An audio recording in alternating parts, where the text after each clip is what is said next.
Hello, hello, hello. This is the My Artifact episode number 1440. आजची तारीख आहे 31 जानेवारी 2019. आता वाजले करीब रात्रीचे 1:13. आज काय सांगणार आहे? आज काही स्पेशल तसं काही खास वगैरे काही आहे नाही. आज ऑफिसमध्ये संध्याकाळी आले होते मेंदू वडा. सो मी जास्तच खाल्ले आज मेंदू वडे. ऍक्च्युली कसं आहे की मी आज सकाळी उठलो 7 वाजता. म्हणजे माझा अलार्म वाजला आणि हागायला गेलो आणि ते आलो आणि त्याच्यानंतर मग झोपच न लागून राहिली. मग थंडी बाहेर खूप होती, बाहेर निघूशी वाटत नव्हतं आणि ऊनही निघाली नव्हती 7 वाजता. मग काय, मग लॅपटॉप ओपन केला आणि एखादी पिक्चर पाहतो म्हणला. दात नाही घासले, काही नाही, बस लॅपटॉप ओपन केला आणि पिक्चर पाहायच्या बदल्यात मी वेब सिरीज पाहत बसलो. पिक्चर्स ही एक वेब सिरीज आहे जी TVF या युट्यूब चॅनलनी काढलेली आहे. गजब आहे. याच्यामध्ये एक बिझनेसमॅन, जो एक स्टार्टर बिझनेसमॅन असतो, त्याला एंटरप्रेन्योर असं म्हणतो. तर त्याची लाईफ कशी असते, म्हणजे जेव्हा त्याला बिझनेस स्टार्टअप करायचा असतो, सो कोणत्या प्रकारचे चॅलेंज त्याला समोर येतात आणि तो कसा सर्व्हाइव्ह करतो, तर याच्यावरच ती एक वेब सिरीज आहे. 4 लोकांची ही एक कथा आहे, जे खूप चांगल्याने दाखवण्यात गेली आहे. फनी, कॉमेडी, इमोशनल, ड्रामा वगैरे प्रत्येक गोष्टी याच्यात इन्व्हॉल्व आहे आणि it is really good to be watch, कारण हे एक चांगली गोष्टी आहे.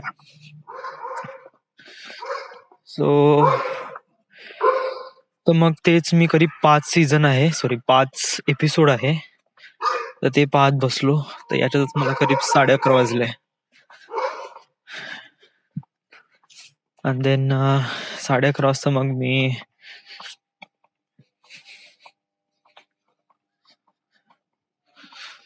मग 11:30 वाजता मग थोडस मला भूक खूप लागली होती.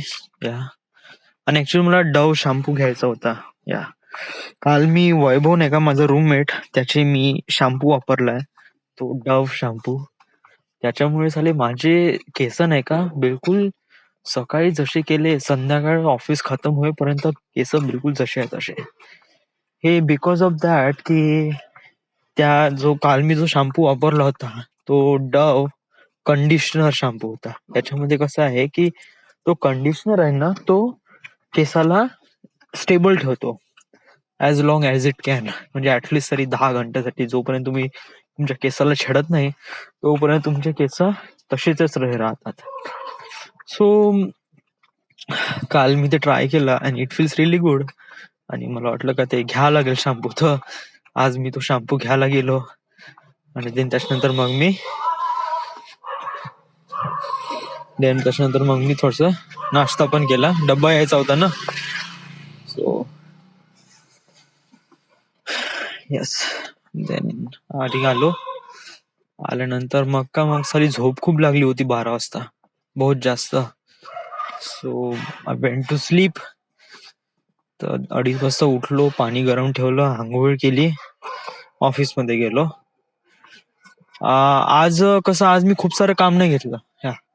आज मला जी फाईल भेटली QC साठी, ते मी QC मस्त सॉल्व्ह केली. मॅमने दिलेली QC आणि सरांच्या पण QC, प्रत्येक जणांची पूर्ण QC एकदम 2-3 वेळा चेक केली. जस्ट लाईक स्ट्रेट पास साठी फुल रेडी आहे ती. स्ट्रेट पास साठी नाही, बट आय डोंट नो, काही ना काहीतरी काढेलच.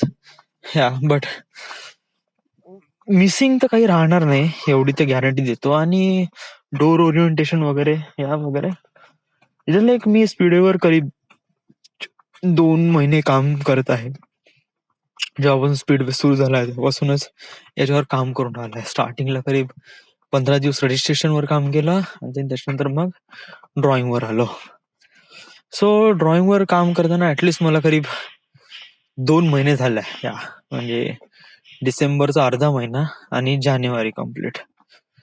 सो इट्स लाईक तरी माझ्यामध्ये तेवढं पोटेन्शियल नाही ॲज कम्पेअर टू अदर. त्या लोकांनी खूप लवकर ग्रास्प केलाय. जस्ट लाईक काल हे शुभम, जो माझा कलिग आहे ऑफिसमध्ये, खूप बारीक नजर आहे, खूप बारीक बारीक बघतो. इवन काल जे आहे भूषण सर, या actually I should say sir, म्हणजे असं म्हणजे फर्स्ट टाइम असं वाटतं कोणत्या कॅरेक्टरला आपण सर म्हणावं लिटरली, कारण त्यांच्यामध्ये तो टॅलेंट आहे आणि तो माझ्यामध्ये नाही आहे. इट्स लाईक मला कधी कोणाला असं काही फारसं एकदम मनुष्य वाटत नाही सर, कारण जेव्हा मी त्या व्यक्तीची लेवल अचीव्ह करून घेतो तर मग त्या व्यक्तीला मग मी त्याला नावानेच हाक मारतो. जर नाही म्हणत असेल वगैरे, बट इंटेन्शनली नाही का त्याला असंच म्हणतो, जस्ट लाईक प्रशांत सर वगैरे निघून जाते, बट ऍक्च्युली त्याला प्रशांतच म्हणतो मी. या बट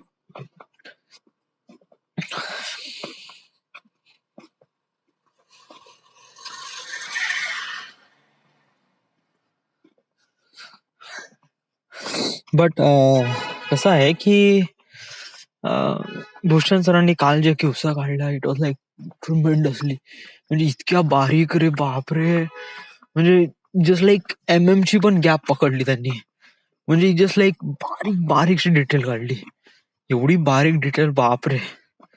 खरंच म्हणजे एक प्रकारे लेजंड आहे यार त्यांनी त्यांच्या ड्रॉइंग मध्ये, आणि हे सगळं अचीव्ह झालंय बिकॉज ऑफ त्यांनी खूप काम केलं आहे या फील्ड मध्ये, आणि त्यांना चांगला एक्सपिरियन्स पण आहे. या so that is really good thing. या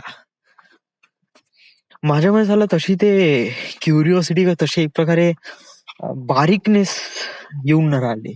आय डोंट नो व्हाय. मी नेहमी प्रयत्न करतो की मी क्यूसी करेन, खूप बारीक क्यूसी करेन, एकदम एकदम दाबून वगैरे एकदम.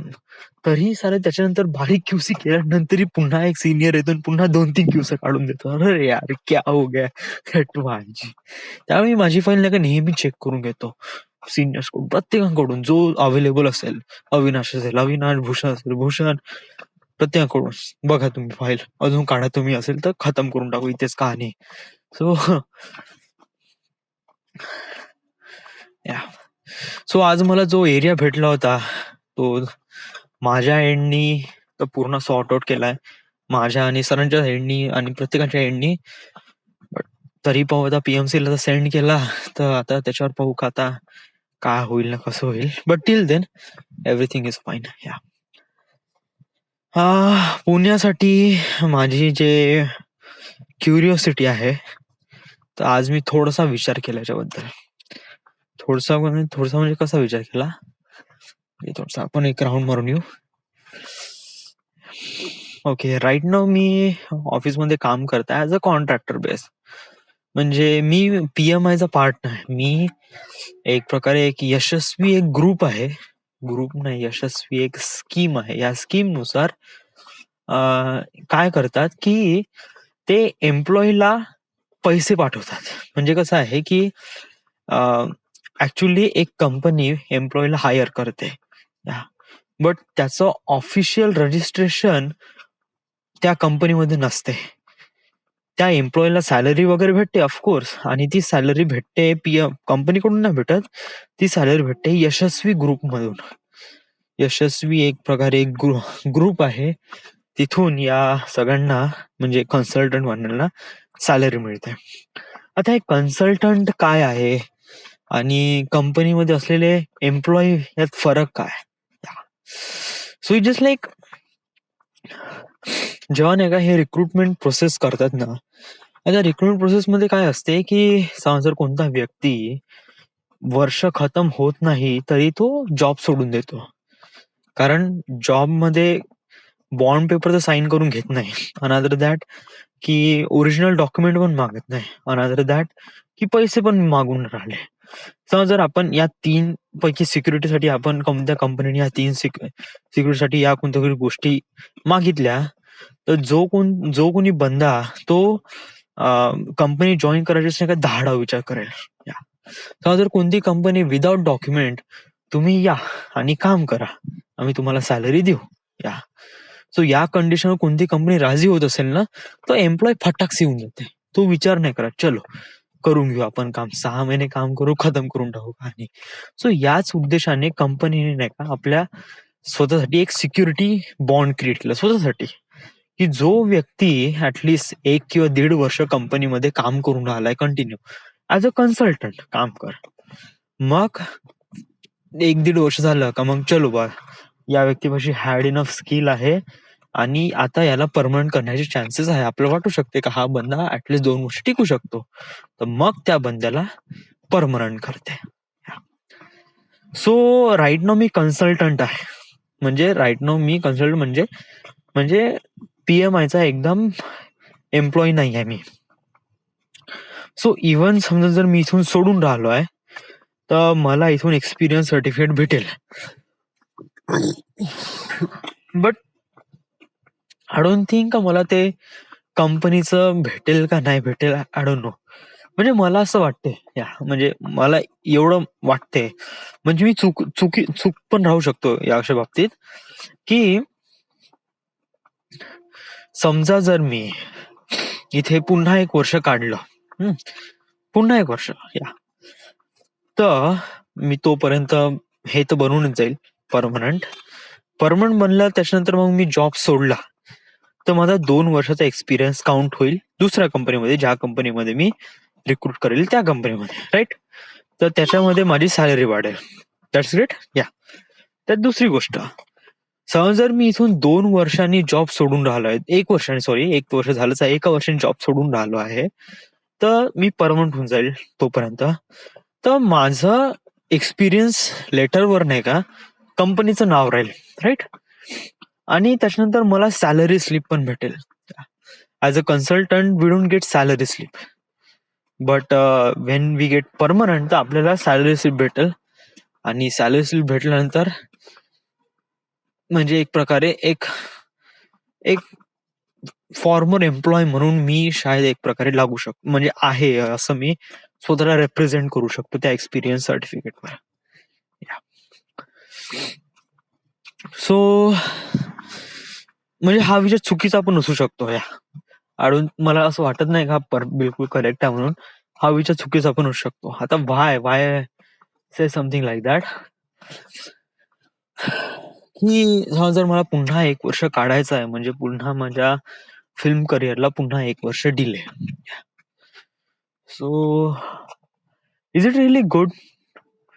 आता बघ, आता मी काही गोष्टी थोडा प्रॉपरली विचार करतो का is it really good or not. Okay, चलो मानून घे आपण फिल्म इंडस्ट्रीमध्ये, चलो एक फिल्म इंडस्ट्रीमध्ये आपल्यामध्ये मेहनत आहे, आपल्यामध्ये टॅलेंट आहे, आणि आपल्यामध्ये आपण त्या गोष्टी करू शकतो वगैरे, ज्या गोष्टी आपण विचार करतो की आपण फिल्म करिअरमध्ये अशा गोष्टी करू बा, राईट. बट एक गोष्ट आपण थोडं प्रॉपरली विचार करू, वन साइड आपण थोडासा निगेटिव्ह विचार करू. Okay, what if it wasn't happened? What if competition खूप टफ आहे, किंवा मी गिव्ह अप करून दिलं, किंवा माझ्यामध्ये तेवढं द बळ नाही, किंवा समथिंग वॉज हॅपन आणि I was really unable to make it, तर तेव्हा काय? तेव्हा माझ्यापाशी बॅकअप काय राहणार, माझ्या लाईफचं बॅकअप काय राहणार? कारण तोपर्यंत मी जॉब सोडून देईल, राईट. पण जेव्हा मला पुण्याला जाईल ना, पुण्याला गेल्यानंतर मग मला असं माहित पडलं की आता मला फिल्म मध्ये अपॉर्च्युनिटी आहे, आणि मग मी थोडासा ट्राय केला, आणि देन माहित पडलं की competition is really tough, I won't be able to get it, मग मी सोडून दिला. तर मग त्याच्यानंतर माझ्यापाशी चॉईसेस कोणते राहील, मी काय करेल तेव्हा? That's a really good question. तर त्यासाठी राईट नाव मी बॅकअप बनवून राहिलोय राईट नाव माझ्या लाईफसाठी तरी, म्हणजे even after what doesn't happen, म्हणजे जर मी नाही करू शकलो तर हे एक राहील माझ्यापाशी बॅकअप, जेणेकरून मी माझ्या लाईफला थोडं बहुत स्टेबल तरी बनवू शकतो. सो प्रयत्न हाच सुरू आहे की, तर यासाठी मला ऍटलिस्ट 2 वर्षाचा एक्सपिरियन्स काउंट ऑन करावं लागेल इन PMI. जर हे होत असेल पॉसिबल, आणि मी घाई नाही करत आहे म्हणजे मलाही असं वाटून, म्हणजे मलाही वाटते का मला PMI मध्ये नाही राहायचं आहे, पण मी थोडासा फ्युचरचा विचार करून राहिलो ना, मी थोडा प्रॅक्टिकल विचार करून राहिलो ना, असं नाही का बिलकुल एकदम आलं, घेतली जीभ न लावली टाळायला. That is not. That is I am thinking really patiently. I am thinking really, म्हणजे थोडं लॉंग वेनी विचार करताय की इज इट रिअली पॉसिबल. समज जर मी आता जॉब सोडून राहिलो, देन मी पुण्याला जाऊन राहिलो, ठीक आहे मला जॉब भेटली वगैरे, 20-22 हजाराची वगैरे, 20-25 हजाराची जॉब भेटली. हा भेटली तर that is really good thing. But समज जर 20-25 नाही भेटली आणि स्टील 10-15 भेटली, किंवा समज जर डिझाईनच फील्ड नाही भेटलं आणि दुसऱ्याच फील्ड मध्ये मला काम करायला लागलं, तर मग that that that would be really disaster for me. या म्हणजे आतापर्यंत आपण डिझाईन मध्ये काम केलं आणि त्याच्यानंतर आपण दुसऱ्या फील्ड मध्ये जाऊ. सो या, काय वाटतं तुला? म्हणजे मला असं वाटते की आपण जोपर्यंत प्रॉपर रेकमेंडेशन येणार नाही, त्या म्हणजे माझं नेहमीचा आन्सर हेच राहणार आहे की जोपर्यंत मला प्रॉपर रेकमेंडेशन येणार नाही, आणि जिथे मला वाटेल का माझ्या थोडस लाईफ थोडी सुटेबल आहे, थोडीशी सिक्युअर आहे, तर तिथे मी जम्प करेल. टिल देन, तोपर्यंत तरी मी स्वतः थोडासा कंट्रोल ठेवीन आणि